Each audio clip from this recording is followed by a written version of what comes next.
Last week we finished the topic of growing in grace or receiving more and more grace from God. पिछले हफ्ते हमने इस विषय को कि कैसे परमेश्वर के अनुग्रह में हम बढ़ सकते हैं, उस पे हमने मनन किया था, उस We विषय did a को समाप्त series. किया था। We did a series on receiving grace from God. और हमने एक श्रृंखला देखी थी कैसे परमेश्वर के अनुग्रह को हम पा सकते हैं परमेश्वर से, The things that come in the way of us enjoying the grace of God. और कौन-कौन सी बाधाएं हैं जो हमारे को इस अनुग्रह को का आनंद लेने से हमें रोकती हैं। We put away all the hindrances, then we receive more and more grace from God. जब हम इन सब बाधाओं को हटा देते हैं तो परमेश्वर से अनुग्रह हमें मिलता रहता है। From today and no, not next week, I won't be here. I'm traveling. We won't have meeting next Wednesday. But following Wednesday, today and following, we're going to talk about the blessings of grace. और अगले हफ्ते आज के दिन और अगले हफ्ते भाई नहीं होंगे, कहीं भी बाहर जा रहे हैं, और उससे आगे जब हम देखेंगे तो हम देखेंगे कौन कौन सी आशीषें हैं जो हमारे को इस अनुग्रह से के द्वारा से हमें मिलती हैं। In New Testament, written in John 1:16, और यूहन्ना 1:16 में नए नियम में ये लिखा है, from the fullness of His grace we receive blessing after blessing. क्योंकि उसकी परिपूर्णता से हम सब ने प्राप्त किया, अर्थात अनुग्रह पर अनुग्रह। We don't earn God's blessings today. We receive God's blessings because through His grace. और हम आज के समय में इन आशीषों को हम कमाते नहीं है, पर विश्वास से परमेश्वर से इन अनुग्रह को, इन आशीषों को हम पाते हैं। Unlike in the Old Testament time, when blessings were conditional to obedience. और पुराने नियम में तो ऐसा था कि जो आज्ञाकारिता के हिसाब से ही ये अनुग्रह और आशीषें मिलती थी। Our God is a God who is the source of all blessings. हमारा परमेश्वर सारी आशीषों का स्रोत है। When God created Adam and Eve, जब परमेश्वर ने आदम हवा को बनाया, the first thing he did was to bless them. तो सबसे पहला काम जो उसने किया वो उन्हें आशीष दी। Genesis 1:28, God tells them, be fruitful, increase in number, fill the earth and subdue it. Rule the fish of the sea, the birds of the air, and every living creature that moves on the earth. उत्पत्ति 1:28 में परमेश्वर ने उनको आशीष दी और उनसे कहा, फूलो फलो, पृथ्वी भर जाओ और और उसको अपने वश में कर लो, समुद्र की मछलियां, आकाश की पक्षियों और पृथ्वी पर रहने वाले सब जंतुओं पर अधिकार रखो। What does blessing actually mean? और ये आशीषें जो है, इसका मतलब क्या है? Blessing is basically doing good to people and speaking well to people. और आशीष का मतलब लोगों के लिए भला करना और उनके बारे में अच्छा बोलना, ये आशीष है। As compared to curses, curse is opposite of blessing. और श्राप जो है इसी का बिल्कुल विपरीत है। Cursing is to speak ill of people and do bad to people. और श्राप देने का मतलब लोगों के बारे में बुरा बोलना, उनके लिए बुरा करना। But blessing people means to do good to them and speak well of them. और आशीष देने का मतलब ये है कि हम उनके लिए, लोगों के लिए भला करें और उनके बारे में हम अच्छा बोलें। Whenever God does anything for us, always for the good today. तो परमेश्वर ने जो भी हमारे लिए करता है, आज के लिए हमारे लिए वो भलाई को उत्पन्न करता है। Adam and Eve enjoyed the fellowship with God. They have been given the entire creation for them to look after. And when they sinned against God, they were cut off from God. परमेश्वर ने आदम हवा को सारी सृष्टि का उनको अधिकार दिया और वो सारी आशीषें उनको दी, पर जब उन्होंने उस पर अधिकार पाप किया तो उस अधिकार से दूर हो गए, उस आशीषों से दूर हो गए। And mankind came under the control of the evil one. और पूरी मनुष्य जाति जो है दुष्ट के अधिकार में हो गई। All the symptoms of sin came after man sinned against God. और ये सारे पाप के जो गुण हैं, ये मनुष्य में उस आदम के पाप के बाद से आए। Separation from God, which is death, curses, unhealthy fears, sickness, disease, hatred, all discord, all the terrible things that happen in the world is because of one man's sin. और एक मनुष्य के पाप के द्वारा से कारण से मनुष्य परमेश्वर से लोग हो गया, आपस में मतभेद हो गया, और सारे तरीके की जो भेद भाव सब कुछ है ये उस एक मनुष्य के पाप के द्वारा से आ गया। Yet when the Lord called the Israelites to be obeying his teachings, his word, the law of Moses, और जब परमेश्वर ने इजरायलियों को मूसा के द्वारा से वो अपने आज्ञाएं दी इजरायली लोगों को, God did not stop blessing them. परमेश्वर ने उनको आशीष देना बंद नहीं किया, But those blessings were conditional. पर वो आशीषों जो थी वो सशर्त थी, शर्त के साथ थी। Before they entered the land of Canaan, God told Moses to tell the 12 tribes, 6 tribes, and to pronounce curses, and 6 tribes to pronounce blessings. Blessings for obedience, curses for disobedience. और परमेश्वर ने इससे पहले कि कनान देश में प्रवेश करते मूसा को आज्ञा दी कि 12 गोत्र है, उसमें से 6 एक तरफ खड़ा करना एक पहाड़ पे, दूसरे 6 को दूसरे पहाड़ पे, और ये 6 गोत्र तो आशीषें बोलेंगे और 6 गोत्र जो हैं वो श्राप को बताएंगी जो आज्ञा ना मानने से मिलेंगी। The book of Deuteronomy, verse chapters 27 and 20, read about that. और व्यवस्था विवरण उसके chapter 20 27 and 28, 2 chapters there are. 27 और 28वें अध्याय में हम इस बात को पढ़ते हैं। 6 tribes are supposed to pronounce curses for disobedience and from Mount Ebal. और माउंट पहाड़ जो एबाल पहाड़ था वहां से 6 गोत्रों को आशीषें बोलनी थी। No, Ebal was basically curses. एबाल से शराब बोलना था 6 गोत्रों को। Curses for disobedience. अनाज्ञाकारिता के द्वारा से जो श्राप मिलेंगे वो वाले श्राप बोलने थे। 6 tribes are supposed to pronounce curses for disobedience. और इन 6 गोत्रों को अनाज्ञाकारिता के द्वारा से जो श्राप था होंगे वो उन्हें बोलने थे। And in Mount Gerizim, there are other 6 tribes supposed to pronounce blessings for obedience. और जो बाकी 6 गोत्र थे उन्हें गरजीम पहाड़ से आशीषें बोलनी थी जो आज्ञाकारिता के द्वारा से मिलनी थी। So blessings were conditional to obedience. और इसलिए उस समय जो आशीष थी वो इस बात पर निर्धारित थी कि आप आज्ञा मानेंगे तो मिलेगी। Everything changed after Christ came into the world. और प्रभु यीशु मसीह के आने के बाद सब चीजें बदल गईं। In John 1:16 and 17 it says, from the fullness of his grace we receive blessing after blessing. और यूहन्ना 1:16 में पढ़ते हैं क्योंकि उसकी परिपूर्णता से हम सब ने प्राप्त किया अर्थात अनुग्रह पर अनुग्रह। For the law came through Moses, grace and truth came through Jesus. इसलिए कि व्यवस्था तो मूसा के द्वारा दी गई परंतु अनुग्रह और सच्चाई यीशु मसीह के द्वारा पहुंची। So now since we belong to God, belong to Jesus, having been purchased by his blood, we are recipients of the amazing blessings of God which can't be earned but we receive. तो इसलिए प्रभु यीशु मसीह के द्वारा से उसके बलिदान के द्वारा से ये सारी आशीषें हमें मिलती हैं और ये हम इसको कमा नहीं सकते, ये हम विश्वास से हम सिर्फ स्वीकार करते हैं। It's very important for us to walk with God, so for us to have confidence of the blessings. God will give us anyway, but if you don't walk with God, you won't be confident of the blessings we're going to receive. और ये आशीषें तो हमारे को मिलनी ही मिलनी है, पर अगर हम उसके साथ परमेश्वर के साथ साथ चलेंगे तो हमें पूरा भरोसा रहेगा कि हाँ मुझे ये आशीष मिलेंगी। In Ephesians chapter 1 verse 3, Paul writes, इफिसियों 1:3 में पौलुस लिखते हैं, Pray be God and Father of our Lord Jesus Christ, हमारे प्रभु यीशु मसीह के परमेश्वर और पिता का धन्यवाद हो, who has blessed us in the heavenly realms with every spiritual blessing in Christ.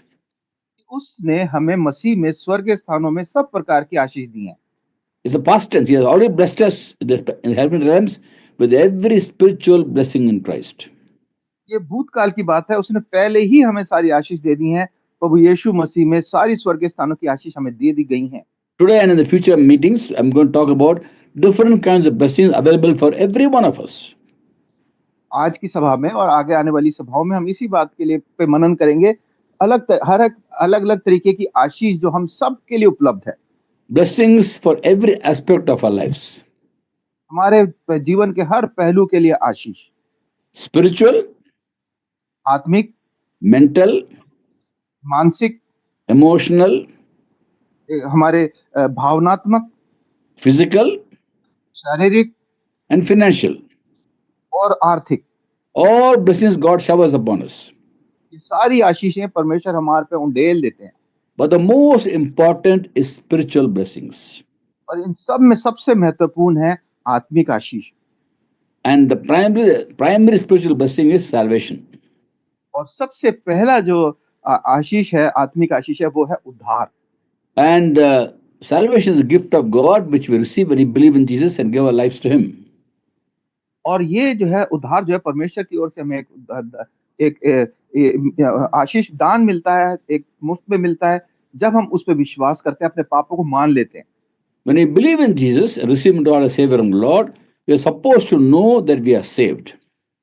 और जब हम अपने पापों को मान लेते हैं, प्रभु यीशु मसीह को अपना उद्धार करता स्वीकार कर लेते हैं, तो हम इस बात को समझ जाते हैं कि मेरा उद्धार हो गया। Let's read 1 John chapter 5 verse 13. पहला यूहन्ना 5:13 को हम पढ़ लेंगे। मैंने तुम्हें जो परमेश्वर के पुत्र के नाम पर विश्वास करते हो इसलिए लिखा है कि तुम जानो कि अनंत जीवन तुम्हारा है। You're supposed to know you have been given everlasting life. Never doubt that. और ये ऐसे कि तुम जानो, इसमें कभी शक नहीं करना कि अनंत जीवन हमारा है। It's been given to us as a gift. ये हमें दान के रूप में दिया गया है। When God gives a gift, He will not take back. जब परमेश्वर कोई दान देता है तो वो उसे वापस नहीं लेता। Romans 11:29 says, His gifts and His call are irrevocable. और रोमियो 1:29 में लिखा है कि उसके जो दान है वो वापस नहीं लेता परमेश्वर, वो कभी भी वापस नहीं होते। And never doubt your salvation because there's not trusting in God who's promised us salvation. और परमेश्वर पर कभी हमें शक नहीं करना है, उसने ये वायदे हमारे को हमारे उद्धार के लिए उसने ये वायदा दिया है हमें। Sometimes people doubt the salvation because they wonder that will my faith last till the very end? कई लोग अपने उद्धार पे शक करते हैं, वो ये सोचते हैं क्या मेरा जो ये उद्धार है, जो मेरा विश्वास है, ये आखिर तक बना रहेगा। In Matthew 10:22, the Lord says, All men hate you because of me, but he who stands firm till the end will be saved. और मत्ती 10:22 में प्रभु यीशु मसीह कहते हैं, मेरे नाम के कारण सब लोग तुमसे बैर करेंगे, पर जो अंत तक धीरज धरे रहेगा उसी का उद्धार होगा। Now we begin to wonder sometimes, now I'm having faith. What's the guarantee I'm going to have faith later in my life before I die? Supposing I lose the faith. People have the worry. लोगों को इस बात की चिंता होती है, अभी तो मैं विश्वास में चल रहा हूँ, पर क्या होगा मैं मरने से पहले अगर मेरा ये विश्वास जो है वो मेरे से जाता रहे, तो अब मैं क्या मैं उद्धार पाऊंगा। You must remember that this faith that we have is a gift of God. तो हमें इस बात को समझना है कि जो विश्वास है ये परमेश्वर की ओर से दान है, Through His grace. के अनुग्रह के द्वारा से। And Jesus is the author and perfecter of our faith. Hebrews chapter 12 verse 2. और इब्रानियों 12:2 के अनुसार प्रभु यीशु मसीह हमारे उद्धार का कर्ता और उसको पूरा करने वाला परमेश्वर है। Don't worry about a faith lasting. Trust in Jesus to keep your faith. और हमें कभी शक नहीं करना, हम प्रभु यीशु मसीह विश्वास करना है, रखना है कि वो मेरे विश्वास को बनाए रखेगा। I don't have faith in my faith to keep my faith. मेरे में अपने विश्वास नहीं है कि मैं उस विश्वास को बना के रखूं जो मुझे दिया गया है। I have faith in Christ who will sustain my faith. मेरा प्रभु यीशु मसीह विश्वास है जो मेरे विश्वास को थाम के रखता है। And same with you also. और ऐसे ही हम सब के लिए है। So He lasts it till the very end because Christ will not let us go. और ये इसलिए ये विश्वास अंत तक बना रहेगा क्योंकि प्रभु यीशु मसीह हमें कभी छोड़ने वाला नहीं है। In 2 Timothy 2:13, Paul writes to Timothy, even though we are faithless, he remains faithful, for he cannot disown himself. और दूसरा तिमोथी 2:13 में लिखा है, यदि हम अविश्वासी भी हों तो अभी वह विश्वास योग्य बना रहता है क्योंकि वह अपने आप का अपना इनकार नहीं कर सकता। If God were to be faithless towards us, it's like God saying, I'm not God. और अगर हम ऐसा विश्वास करते हैं तो इसका मतलब हम ये कह रहे हैं कि परमेश्वर तू परमेश्वर नहीं है। He'll sustain our faith. वो हमारे विश्वास को थाम के रखेगा, बनाए रखेगा। A second reason why people sometimes doubt the salvation is they begin to wonder, supposing I sin just before I die, supposing I keep on sinning. और कई लोग इसमें ये शक भी आ जाता है अपने उद्धार के बारे में कि भाई जब मैं मरने से पहले अगर मेरे से कुछ गलती हो जाए, कुछ पाप हो जाए और मैं उसको करता जा रहा हूँ, तो क्या मैं अपना उद्धार खो दूंगा? Now I'm okay, but later on maybe I may not be okay in terms of my life. अभी तो मेरा जीवन ठीक चल रहा है, अभी तो मैं ठीक हूँ, पर क्या पता बाद में मेरा जीवन कैसा रहेगा। Who draws us out of sin? The Lord draws out of sin. हमें उस पाप से कौन निकालता है? परमेश्वर हमें उस पाप से अलग करता है। In 1 John 3:9 it's written, no one who belongs to Christ will continue to sin. जो कोई परमेश्वर से जन्मा है वह पाप नहीं करता। If we belong to Christ, if we be saved by the Lord, अगर हम प्रभु यीशु मसीह के हैं तो ये हम उससे जन्मे हैं। to read 1 John 3:9. यस, जो कोई परमेश्वर से जन्मा है वो पाप नहीं करता क्योंकि उसका बीज उसमें बना रहता है और वो पाप कर ही नहीं सकता क्योंकि परमेश्वर से जन्मा है। No one born of God will continue to sin because God's seed remains in him. क्योंकि परमेश्वर का बीज उसमें बना रहता है, इसलिए वो पाप कर ही नहीं सकता। And the Lord draws out of sin. If you look at 1 John 1:9, it says, और पहला यूहन्ना 1:9 में लिखा है, if we confess our sins, he is faithful and just, he will forgive us and purify us from all unrighteousness. यदि हम अपने पापों को मान लें तो वह हमारे पापों को क्षमा करने और हमें सब अधर्म से शुद्ध करने में विश्वास योग्य और धर्मी है। He is faithful to draw us out of sin, not only forgive us our past sins, to draw us out of it, to make us holy. तो हमारा परमेश्वर ना केवल हमें हमारे पाप को क्षमा करता है, पर हमें उस पाप से बाहर भी निकालता है और हमें पवित्र बनाता है। I'm going to ask you to read 3 more verses in Hindi only to save time. And how it talks about how God draws out of sin and he makes us blameless the coming of our Lord. First is 1 Corinthians chapter 1, 8 and 9. हम ये 3 आयतों को पढ़ेंगे। पहला है पहला कुरिन्थियों पहला अध्याय उसकी 8वीं और 9वीं आयतें, 9वीं आयत को। वो तुम्हें अंत तक दृढ़ भी करेगा कि तुम हमारे प्रभु यीशु मसीह के दिन में निर्दोष ठहरो। परमेश्वर सच्चा है जिसने तुमको अपने पुत्र हमारे प्रभु यीशु मसीह की संगति में बुलाया है। Also 1 Thessalonians chapter 5, verse 23 and 24. पहला थिस्सलुनीय 5वां अध्याय उसकी 23 और 23 और 24वीं आयत। शांति का परमेश्वर आप ही तुम्हें पूरी रीति से पवित्र करे और तुम्हारी आत्मा और प्राण और देह हमारे प्रभु यीशु मसीह के आने तक पूरे पूरे और निर्दोष सुरक्षित रहें। तुम्हारा बुलाने वाला सच्चा है और वो ऐसा ही करेगा। वो ऐसा ही करेगा. He will draw us out of all the sins, spirit, soul, body, all to become blameless coming of our Lord. Then also read 1 John 5:18. और एक आयत और पढ़ेंगे, पहला यूहन्ना Chapter 5, verse 18. 5वां अध्याय उसकी 18वीं आयत। हम जानते हैं कि जो कोई परमेश्वर से उत्पन्न हुआ है वो पाप नहीं करता, पर जो परमेश्वर से उत्पन्न हुआ है वो बचाए रखता है और वो दुष्ट उसे छूने नहीं पाता। Praise God. The one who is born of God will keep us from sin. He'll keep us from the evil one. So trust in God to keep your life holy, to trust in God to keep your faith, so we will not lose our salvation. Praise God for that. It's a gift of God. तो जो परमेश्वर से उत्पन्न है, परमेश्वर उसको बचाए रखता है, दुष्ट को छू नहीं सकता, और हम उसके हैं, वो हमारे को पवित्र रखेगा, और हम उसके हैं, वो हमें संभाल के रखेगा। In Romans 8:32 it's written, he who did not spare his own son but gave him for us, who did along with the son graciously give us all things. और रोमियो 8:32 में लिखा है, जिसने अपने निज पुत्र को भी ना रख छोड़ा, परंतु उसे हम सब के लिए दे दिया, वह उसके साथ हमें और सब कुछ क्यों कर ना देगा। So I'm going to talk about the other blessings also.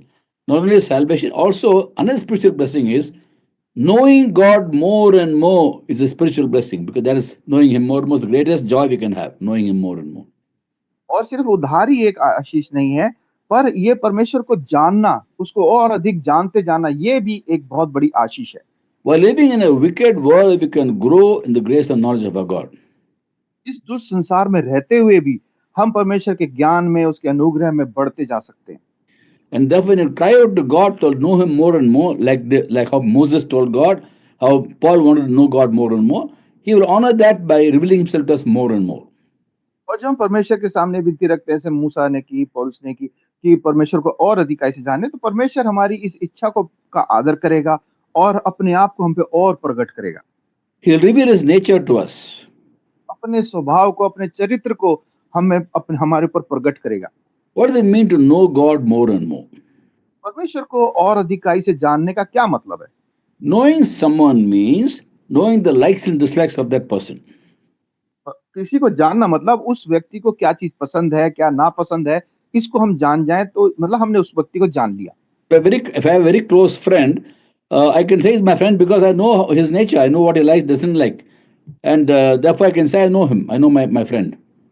तो अगर मैं कहूँ भाई ये मेरा दोस्त है, मैं इसको बहुत अच्छे से जानता हूँ, इसका मतलब इसको क्या पसंद है, इसको क्या पसंद नहीं है, सब चीज मैं अच्छे से जानता हूँ। Same way, knowing God means knowing the nature of God.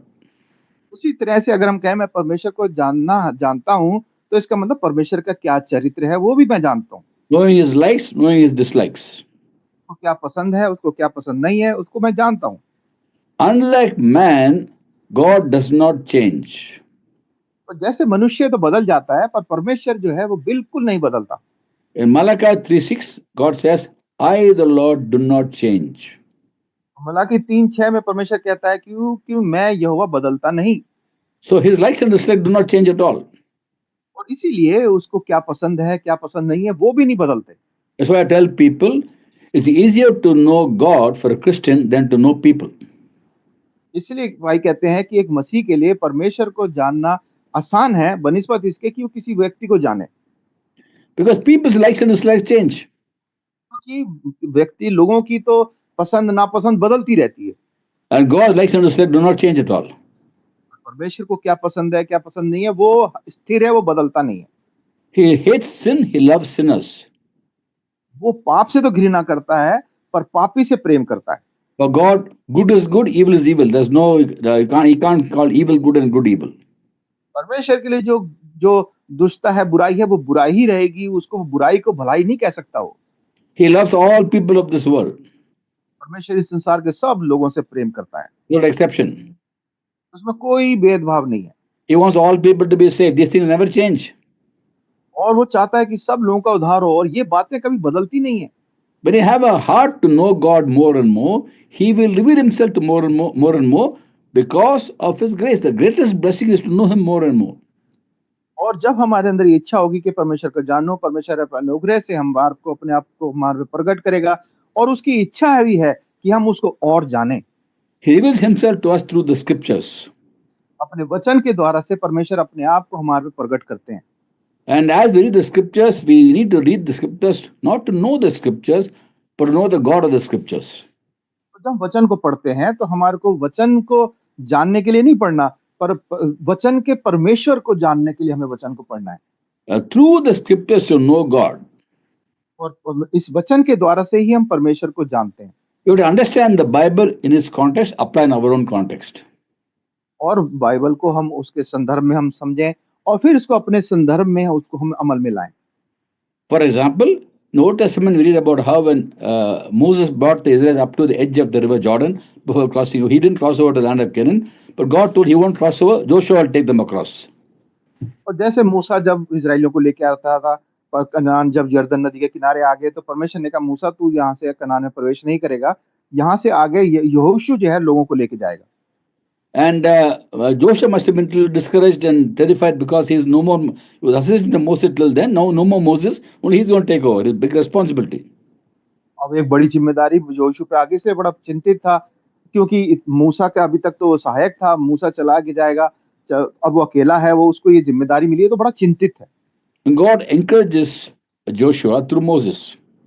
और परमेश्वर यहोशू को मूसा के द्वारा से उसको आश्वासन देते हैं, Don't be terrified, don't be discouraged.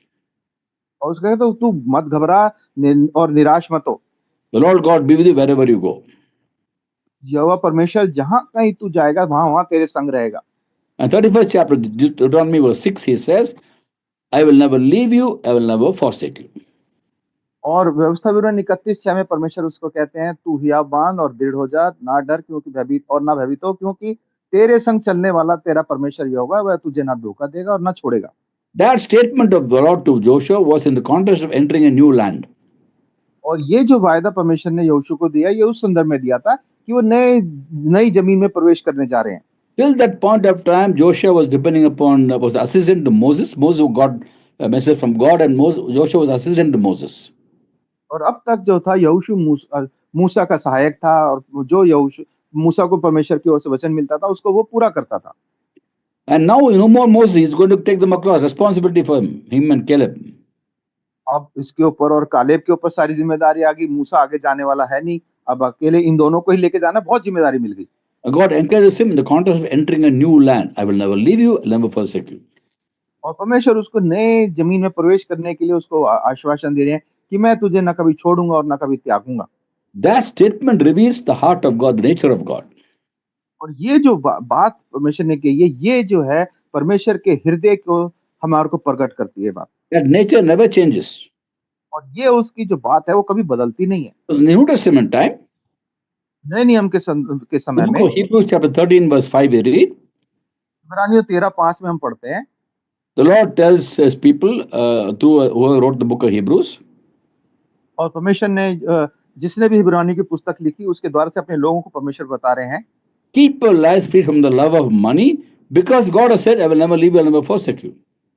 तुम्हारा स्वभाव लोभ रहित हो और जो तुम्हारे पास है उसी पर संतोष करो, क्योंकि उसने आप ही कहा है कि मैं तुझे कभी ना छोड़ूंगा और ना कभी तुझे त्यागूंगा। Now, the different context now. अब संदर्भ दूसरा हो गया है।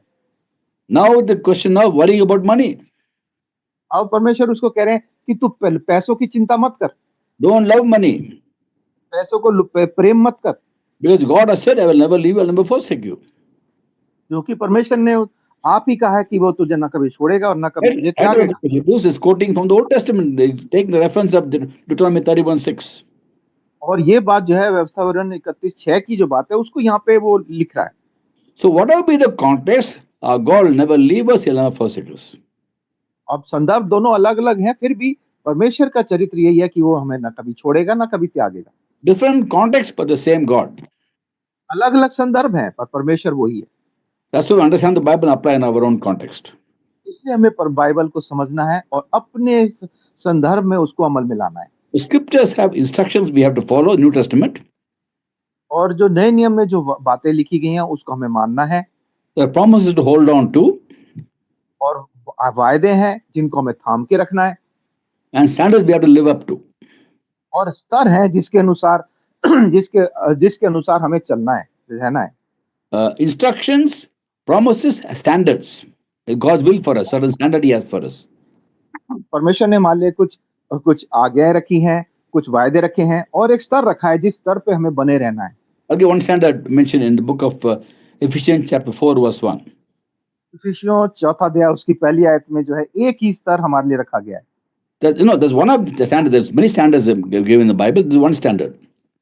कई कई हमारे को स्तर दिए गए हैं, उसमें एक स्तर यहाँ पे हम देखते हैं इफिसियों 4:1 में। But the apostle writes to the church and says, as a prisoner of the Lord, I urge you to live lives worthy of the calling you have received. और पौलुस यहाँ पे इफिसियों की कलीसिया को लिखता है, सो मैं जो प्रभु में बंधुआ हूँ तुमसे विनती करता हूँ कि जिस बुलाहट से तुम बुलाए गए थे उसके योग्य चाल चलो। That's the standard for us. और ये हमारे लिए एक स्तर है Be faithful to the calling He's given us. कि जिस बुलाहट से हमें बुलाए गए हैं उसके हम विश्वास योग्य उसके योग्य चाल चलें। So every good promise in the Bible, in the case of the book of Hebrews, it's quoting from Joshua's promise to Joshua. Every good promise in the Bible is for you and for me. और हर एक वायदा जो भला अच्छा वायदा Bible में है, जैसे हमने देखा वो यहोशू के लिए था, वो वायदा हमारे लिए भी है, हर एक भला वायदा हमारे लिए है। Because in Galatians 3:16 is written, क्योंकि गलातियों 3:16 में इस बात को लिखा गया है, promise is spoken to Abraham and to his seed. निदान प्रतिज्ञाएं इब्राहिम को और उसके वंश को दी गई। People don't say and to seeds meaning many people, but to his seed meaning one person who is Christ. वह यह नहीं कहता कि वंशों को जैसे बहुतों के विषय में कहा, पर ऐसे जैसे एक के विषय में कि तेरे वंश को, और वह मसीह है। Verse 29. 29वीं आयत, If you belong to Christ, you are Abraham's seed and heirs according to the promise. और यदि तुम मसीह के हो तो अब्राहम के वंश और प्रतिज्ञा के अनुसार वारिस भी हो। Now, in the Bible, there are 7,487 promises, good promises. और बाइबल में 7,834 भले वायदे हैं। 7,487. 7,487 भले वायदे हैं। And every one of them is for you and me. और हर एक भला वायदा जो है वो आपके लिए और मेरे लिए है। When we read this promise, we understand the nature of God, how He is faithful to all His promises. And these promises are all for you and me. What a wonderful God. और कितनी अद्भुत बात है, सारे वायदे जो है मेरे और आपके लिए, ऐसा हमारा परमेश्वर कितना अद्भुत परमेश्वर है। In hold on to promises, you will rise above difficulties. जब हम इन वायदों को थाम के रखेंगे तो हम सब समस्याओं से ऊपर उभर के आएंगे। In Psalm 119, in verse 50, भजन 119 उसकी 50वीं आयत में हम पढ़ते हैं, this psalm written by, according to Bible scholar, written by Ezra. और बाइबल अध्ययन करने वाले बताते हैं कि ये भजन जो है एजरा ने लिखा था। And there he writes, और वहां वो लिखता है, my comfort in my suffering is this, your promise preserves my life. और वो कहता है, मेरे दुख में मुझे शांति उसी से हुई है क्योंकि तेरे वचन के द्वारा मैंने जीवन पाया है। Praise God. What happens is when you go to difficulties, we hold on to God's promises, and thereby we find comfort even in suffering. तो होता क्या है, जब हम परेशानी में से जाते हैं और परमेश्वर के इन वायदों को थामे रहते हैं, तो हम उन समस्याओं में, कठिनाइयों में भी हमें बड़ी सहानुभूति मिलती है, बड़ा ढांढस मिलता है। Now, how many promises did Ezra know? Ezra को कितने वायदे पता थे? The 66 books of the Bible, we have 7487 promises. और जो 66 पुस्तकें हैं उसमें हम 7487 वायदे हमें मिलते हैं। But Ezra did not have all these promises. Ezra के पास तो ये सारे वायदे नहीं थे। He had only 5 books.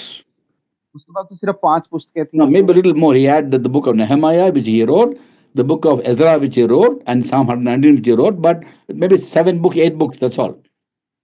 तो क्योंकि एजरा की पुस्तक उसने लिखी, नेहमिया की पुस्तक उसने लिखी, भजन 119 उसने लिखा, तो शायद 7-8 पुस्तकें उसके पास थी। Maybe a few more he would have had. शायद कुछ एक आध और हों। The first 5 books he definitely had. The law of Moses he had, because Genesis, Exodus, Leviticus, Numbers, and Deuteronomy, the Old Testament Torah, they all had the Israelites. तो शुरू की जो पुस्तकें हैं, उत्पत्ति, निर्गमन, व्यवस्था, विवरण, व्यवस्था और निर्गमन, तोरा की पुस्तकें, जो 5 पुस्तकें तोरा की कहलाई जाती हैं, ये उसके पास थी। So 8 books of the Bible, maybe 8 or 9, I don't know how much. How many promises were there in those? तो शायद 8 या 9 पुस्तकें उसके पास उस समय थी, उसमें कितने वायदे होंगे उसके लिए? Definitely not 7487. ये बात तो पक्की है कि 7487 तो नहीं होंगे। We have 66 books. Every book has promises. All of them, God is faithful to all the good promises. अब हमारे पास तो 66 पुस्तकें हैं और सारे वायदे परमेश्वर ने, जो भले वायदे हैं वो हमारे हैं, हम उनको मांग सकते हैं। So if Ezra could be comforted by the few promises he knew, how much more we should be comforted in trials to the many more promises God has given us. जब व्यवस्था एजरा को उन थोड़े से वायदों से ही वो कहता है मुझे उससे शांति मिली, वो मेरे जीवन है, तो हमारे पास तो 66 पुस्तकें हैं, इतने सारे वायदे, हमारे को कितनी खुशी और कितना ढांढस होना चाहिए। Look at verse 148 of the same psalm. He writes, "My eyes stay open to the watch of night, that I may meditate on thy promises." और उसी भजन 119 की 148वें आयत में वो कहता है, मेरी आंखें रात को एक एक पहर में से पहले खुल गई और मैं तेरे वचन पर ध्यान करूं। And we know that he is faithful to all his good promises. You know God more and more. You realize he is faithful to all his good promises. तो जब हम उसके साथ चलते हैं तो हम इस बात को समझ लेते हैं, हमारी समझ में आ जाता है कि परमेश्वर अपने हर एक भले वायदे के लिए विश्वास योग्य है। Joshua told the Israelites in 20th chapter of Joshua, verse 14. और यहोशू के 20वें अध्याय 23rd chapter, verse 14. 13-14. 23वें अध्याय की 13 और 14वीं आयत में हम पढ़ते हैं, जो निश्चय जान ले कि आगे को तुम्हारा परमेश्वर यहोवा इन जातियों को तुम्हारे सामने से नहीं निकालेगा, और ये तुम्हारे लिए जाल और फंदे और तुम्हारे पंजरों के लिए कोड़े और तुम्हारी आंखों में कांटे ठहरेंगी, और अंत में तुम इस अच्छी भूमि पर से जो तुम्हारे परमेश्वर यहोवा ने तुम्हें दी है नष्ट हो जाओगे। सुनो, मैंने तो अब सब संसारियों की गति पर जाने वाला हूँ, और तुम सब अपने अपने हृदय और मन में जानते हो कि जितनी भलाई की बातें हमारे परमेश्वर यहोवा ने हमारे विषय में कही, उनमें से एक भी बिना पूरी हुए नहीं रही। वे Praise सब God. Everything God spoke, he has been faithful to. He's reminding them. The good thing they spoke to is fulfilled already. Every promise has been fulfilled. और यहोशू और इस्राएलियों को स्मरण दिला रहा है कि यहोवा ने हमारे विषय में जितनी भी बातें कही थी, भलाई की बातें कही थी, सब बिना पूरी हुई नहीं रही है, एक भी पूरी हुई बिना नहीं रही है। Also, when you know the nature of God, you'll know that when he promised something, he will keep the promise, unlike man. और हम जब परमेश्वर के स्वभाव को जानते हैं तो हम इस बात को भी समझ लेते हैं कि मनुष्य की तरह परमेश्वर अपने वायदों से टलने वाला नहीं है। Let's read Numbers 23 chapter verse 19. Numbers 23 verse 19. गिनती 23वां अध्याय उसकी 19वीं आयत को पढ़ेंगे। ईश्वर मनुष्य नहीं कि झूठ बोले, और ना वो आदमी है कि अपनी इच्छा बदले। क्या जो कुछ उसने कहा उसे ना करे? क्या वो वचन देकर उसे पूरा ना करे? Simple question. Does he speak and not act? Does he promise and not fulfill? Then Isaiah 43:13, God says, Isaiah 43:13, when I act, who can reverse it? और एजरा की अजाया अजाया ब्रदर एजरा Yeah, Isaiah 43:13. अजाया 48वां अध्याय उसकी 13वीं आयत में पढ़ते हैं जब मैं उनको बुलाता हूँ वह एक निश्चय मेरे ही हाथ में पृथ्वी की नींव डली और मेरे ही दाहिने हाथ से आकाश फैला है 48:13 Yeah, 1:3. it's different in this Well, I'll tell what it says. It says, the Lord says, when I act, who can reverse it? और उसमें यह है कि जब मैं बुलाता हूँ तो वो कहता है जो मैं बात बोलता हूँ उसको कौन उसको बदल सकता है When I act, not just telling, I mean, act, who can reverse it? When God acts, no one can stop it. वो कहता है कि जब मैं काम करता हूँ उसको कौन बदल सकता है वापस कर सकता है मेरे काम करने के बाद When God speaks, he will act. When he acts, no one can reverse it. हाँ और इसमें शायद 43:13 में है कि जब मैं काम करना चाहूँ तब कौन मुझे रोक सकेगा कौन उसको बदल सकेगा So when you know God more and more, not only salvation is a blessing, spiritual blessing, knowing Him more and more also is spiritual blessing. तो जब हम परमेश्वर की आशीष की बात करते हैं हमारा उद्धार एक आशीष है और उसको अधिकाई से जानते जाना वो भी एक बहुत बड़ी आशीष है Only by grace, these blessings come only by grace. और ये सब आशीषें सिर्फ अनुग्रह से हमारे को मिलती हैं Week after next, we'll continue with other aspects of life, mental, physical, emotional, financial, how we're going to be blessed in every way, and so that we are people who reign in life. तो अगले हफ्ते छोड़ के उससे अगले हफ्ते जब हम मिलेंगे तो हम उन सारी आशीषों को आर्थिक मानसिक हमारी जरूरतें हमारी शारीरिक जरूरतें सब के ऊपर परमेश्वर की जो आशीष हमें मिलती है उन पे हम मनन करेंगे God bless you all.